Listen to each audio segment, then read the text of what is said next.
Hi friends, அனைவருக்கும் வணக்கம். எல்லாரும் எப்படி இருக்கீங்க ஃப்ரெண்ட்ஸ்? நல்லா இருக்கீங்களா? இன்றைக்கி என்ன பார்க்க போகிறோம் அப்படின்னா, நம்ம பப்பாளி காயை வச்சு இன்றைக்கி வந்து தேன் மிட்டாய் செய்ய போகிறோம். இது ரொம்பவே ஈஸியாக செஞ்சிடலாங்க. அதோட ரொம்ப ஹெல்த்தியும் கூட. குழந்தைங்கள்லாம் தேன் மிட்டாய் கேட்டாங்கன்னா இந்த மாதிரி செஞ்சு கொடுங்க. ரொம்பவே ஹெல்த்தியான ஒரு ஃபுட்டுன்னு சொல்லலாம். நம்ம தேன் மிட்டாய் வந்து நார்மலாக செய்கிறத விட இந்த மாதிரி செஞ்சோம்னா குழந்தைங்க கொஞ்சம் விரும்பி சாப்பிடுவாங்க. அதோட பப்பாளிக்காய் உடம்புக்கு ரொம்ப நல்லது. இப்போ வாங்க எப்படி செய்கிறதுன்னு சொல்லி பார்க்கலாம். எங்கள் வீட்டு பின்னாடியே வந்து மரம் இருக்குது, பப்பாளி மரம். அதுலேருந்து நான் வந்து ஒரு காய் கொண்டு வந்திருக்கேன். 2 எடுத்துகிட்டு வந்திருக்கேன். என்னென்னா ஒன்று வந்து குழம்பு செய்கிறதுக்கு, ஒன்று வந்து இந்த ஸ்வீட் செய்கிறதுக்கு. ஃபஸ்ட்டு கொண்டு வந்த உடனே நம்ம வந்து நல்லா கையில் தேய்ச்சி கழுவணுங்க. எப்போவுமே பப்பாளி காயை நம்ம வந்து சமைக்கும்போது நல்லா கழுவிக்கணும். அப்போ தான் வந்து அதோட அந்த பால் எல்லாம் வந்து அதுலேருந்து போகும். இந்த மாதிரி நல்லா கையில் தேய்ச்சி கழுவிக்கணுங்க. பாருங்கள், இந்த மாதிரி தண்ணி போட்டு நல்லா கழுவிக்கலாம்.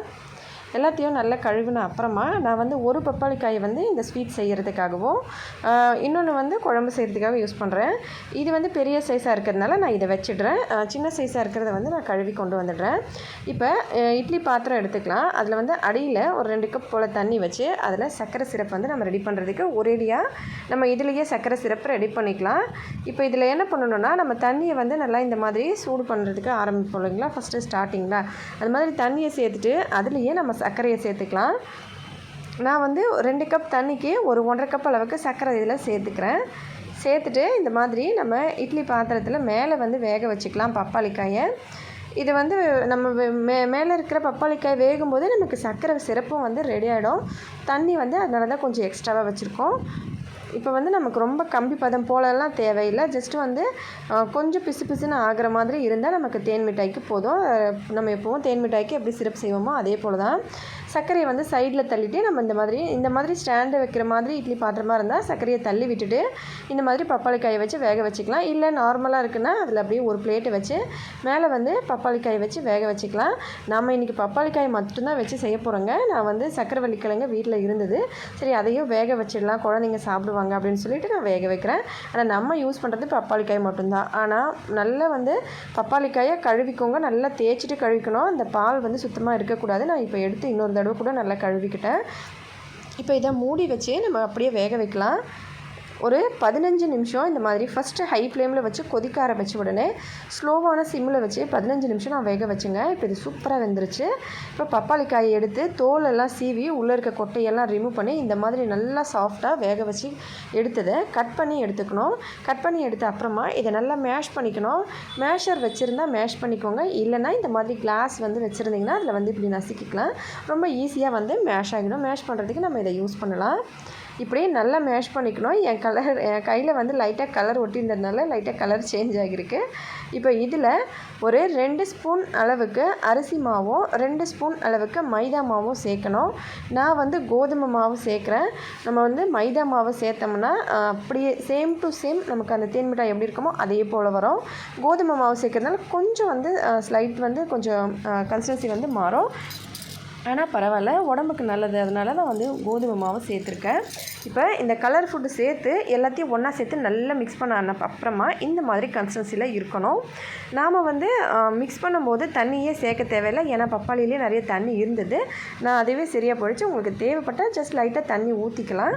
அதுக்கடுத்து இந்த மாதிரி சர்க்கரை சிரப் நம்ம கொதிக்க வச்சுருந்தோம் இல்லைங்களா, அது வந்து ரெடியாக இருக்கு இல்லையா, அதை நான் வந்து ஜஸ்ட்டு எலுமிச்சை பழம் போட்டு நம்ம எப்போவும் சுகர் சிரப் ரெடி பண்ணுவோம் இல்லையா, அந்த மாதிரி ரெடி பண்ணி எடுத்து வச்சுருக்கேன். அடுத்ததான் அடுப்பு மேலே ஒரு கடாய் வச்சு கடாயில் எண்ணெய் ஊற்றி நல்லா சூடு பண்ணிக்கலாம். எண்ணெய் நல்லா சூடானவுடனே நம்ம எப்போவும் எப்படி தேன் மிட்டாய் செய்வோமோ அதே போல் தாங்க இந்த மாதிரி கையில் எடுத்து கையில் வந்து லைட்டாக தண்ணி தொட்டுட்டு இந்த மாதிரி சின்னதாக போட்டுக்கலாம். கன்சிஸ்டன்சி வந்து இன்னும் கொஞ்சம் லைட்டாக தண்ணியாக இருந்தாலும் ஓகே, நமக்கு வந்து கரெக்டாக இருக்கும். நான் வந்து கொஞ்சம் கெட்டியாக செஞ்சுருக்கேன். ஏன்னா இது நான் கோதுமை மாவில் செய்கிறதுனால கொஞ்சம் கெட்டியாக செய்கிறேன். நீங்கள் மைதா மாவு சேர்க்கும் போது கண்டிப்பாக இன்னும் கொஞ்சம் லைட்டாக தண்ணி மாதிரி இருக்கணும். அப்போ வந்து அது நல்லா சாஃப்டாக வந்து உள்ளுக்குள்ளே வந்துடும்.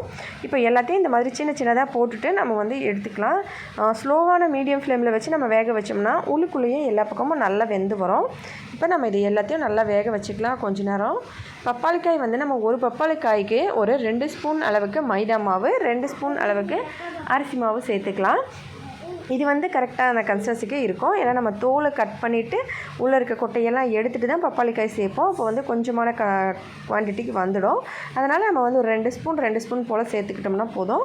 இப்போ இந்த மாதிரி எல்லாத்தையும் நல்லா வேக வச்சுக்கலாம். இது போடும்போதே அப்படியே மேலே மெதுக்கி வந்துடுங்க. அப்படியே மேலுக்குள்ளே நல்லா சாஃப்டாக வெந்து வரும். இந்த மாதிரி நல்லா மெதுக்கி வெந்து வந்த அப்புறமா நம்ம வந்து இதை எல்லாத்தையும் வெளியே எடுத்துக்கலாம். இந்த மாதிரி நான் வந்து லைட்டாக தான் கலர் ஃபுட் சேர்த்துருக்கேன். ஒருத்தவங்க வந்து நல்லா ரெட் கலரில் ஃபுல் அண்ட் ஃபுல் ரெட்டாக வந்து இந்த மாதிரி செஞ்சு சாப்பிட்டா பிடிக்கும். தேன் மிட்டாய்க்கு அந்த கலரே அப்படியே இருக்கணும் அப்படின்னு நினச்சிங்கன்னா அந்த மாதிரி நீங்கள் ரெட் கலர் கூட யூஸ் பண்ணி செய்யலாம். ரெட் கலர் நீங்கள் வச்சுருந்தீங்கன்னா யூஸ் பண்ணுங்கள். ரெட் கலர் இல்லைன்னா இந்த மாதிரி ஆரஞ்சு கலர் கொஞ்சம் எக்ஸ்ட்ரா சேர்த்திங்கன்னா இன்னும் கொஞ்சம் டார்க்காக கலர் வரும். நான் வந்து லைட்டாக தான் சேர்த்துருக்கேன். இப்போ இதை அப்படியே வெளியே எடுத்து நல்லா எண்ணெயை வந்து நல்லா உதறிட்டு அதுக்கப்புறமா வந்து நம்ம இந்த சர்க்கரை பாகில் சேர்த்துக்கணும். இப்போ இதே போல் நான் வந்து கையில் தண்ணியை வந்து லைட்டாக தொட்டுட்டு இன்னொரு தடவை அதே மாதிரி போட்டு எடுக்கிறேன். எல்லாத்தையுமே கையில் வந்து இந்த மாதிரி லைனில் உருட்டி கூட உருண்டையாக வேணும்னா நம்ம ஷேப் கொடுத்துக்கலாம். லைட்டாக வந்து தண்ணியாக வந்து பண்ணிங்கன்னா உங்களுக்கு கரெக்டாக அந்த ஷேப் வந்து அப்படியே தேன் மிட்டாய் போல் வந்துடும். இப்போ வந்து இந்த மாதிரி கையில் எடுத்துகிட்டு சின்னதாக உருட்டி போடணும். எல்லாத்தையும் உருட்டி போட்டு நம்ம வேக வச்சு எடுத்து மறுபடியும் சுகர் சிரப்பில் போட்டு ஒரு 20 நிமிஷம் இல்லை 15 நிமிஷம் வரைக்கும் நம்ம அந்த சுகர் சிரப்பில் அப்படியே மூடி வச்சிடணுங்க. ஒரு 15 நிமிஷம் கழித்து நம்ம அதை வெளியே எடுத்து தட்டில் வச்சுக்கலாம். நல்லா சுகர் சிரப்பில் நல்லா உள்ளுக்குள்ளே இழுத்துக்கும் நமக்கு 20 நிமிஷத்தில். அதுக்கப்புறமா நம்ம அதை வெளியே எடுத்து வச்சோம்னா கொஞ்சம் நேரம் காய விட்டுடணும். ஏன்னா மேலே வந்து சுகர் சிரப் போட்டிருக்கலாம். அதெல்லாம் லைட்டாக நல்லா கோட்டிங்லாம் கொஞ்சம் கம்மியானோம். அதுக்கப்புறமா நம்ம எடுத்து சாப்பிட்டுக்கலாம். அவ்வளோதான் ஃப்ரெண்ட்ஸ். ரொம்பவே ஈஸியான நமக்கு தேன் மிட்டாய் வந்து இந்த மாதிரி நம்ம வீட்டில் செய்யலாம். மோஸ்ட்லி வந்து பப்பாளி காயில் செய்கிறதுனால இது ஒரு ஸ்பெஷலாக இருக்கும். ஏன்னா பப்பாளி காய் குழந்தைங்களுக்கு உடம்புக்கு ரொம்ப ரொம்ப நல்லது. குழந்தைங்களுக்கு பால் கொடுக்குறீங்க அப்படின்னா பால் கொடுக்குற தாய்மார்கள் வந்து பப்பாளி காய் நிறைய சாப்பிடலாம். நம்ம சேனல் ஆஃபீஸில் நிறைய வீடியோ பண்ணியிருக்கோம். நம்ம பப்பாளி காய் வச்சு நீங்கள் செக் பண்ணி பார்க்கலாம். அதெல்லாம் இந்த மாதிரி குழந்தைங்களுக்கு தாய்ப்பால் சுரக்கிறதுக்கு அந்த மாதிரி செய்யும்போது இந்த மாதிரி கொஞ்சம் டிஃப்ரெண்ட்டாக இருந்தால் எல்லாம் விரும்பி சாப்பிடுவாங்க. இப்போ எல்லாத்தையும் வெளியே எடுத்து நம்ம சுகர் சிரப்பில் போட்டாச்சு. பாருங்கள், சூப்பராக தேன் மிட்டாய் வந்து நமக்கு ரெடி ஆகிடுச்சு. ஒரு 20 நிமிஷத்துலேயே நமக்கு இது நல்லா ரெடி ஆகிடும். 20 நிமிஷம் கழித்து நம்ம இதை எடுத்து சாப்பிடலாம். ட்ரை பண்ணி பார்த்துட்டு மறக்காமல் கமெண்ட்ஸில் எப்படி இருந்ததுன்னு சொல்லுங்கள். இப்போ டிப்ஸுக்கான நேரம். டிப்ஸு என்னென்னா, நம்ம பப்பாளிக்காய் சமைக்கும் போது ஒரு டைம் என்ன பண்ணுவோம், பப்பாளிக்காய் பறிச்சுட்டு அப்படியே கொண்டு வந்து வீட்டில் வச்சுருவோம். ஏன்னா ஒரு 5-6 பறிச்சிட்டோம் அப்படின்னா அப்படியே வச்சுருவோம். அடுத்தடுத்து வந்து சமைக்கிறதுக்கு எடுத்து யூஸ் பண்ணுவோம். அந்த மாதிரி பண்ணாமல் நம்ம ஒரு 10 காய் பறித்தாலுமே உடனே வந்து தண்ணியில் போட்டு நல்லா கழுவிடுங்க. அந்த பால்லாம் மேலே இல்லாமல் நல்லா கழுவிட்டு அதுக்கப்புறமா இதை வந்து நீங்கள் ஸ்டோர் பண்ணி வச்சிங்க அப்படின்னா எத்தனை நாளைக்கு நீங்கள் வச்சு சாப்பிட்டாலுமே அந்த டேஸ்ட் வந்து அப்படியே இருக்குங்க. சுத்தமாக வந்து சுவை மாறாது. ஆனால் அந்த பாலோடு அப்படியே வச்சிட்டிங்கன்னா டேஸ்ட் வந்து ரொம்ப அந்த அளவுக்கு வந்து அந்த கரெக்டான சுவை வந்து நமக்கு கிடைக்காது. கொஞ்சம் வந்து டேஸ்ட் வேறு மாதிரி இருக்கும். அதனால் கண்டிப்பாக இந்த மாதிரி டிப்ஸை வந்து நீங்கள் ட்ரை பண்ணி பாருங்கள்.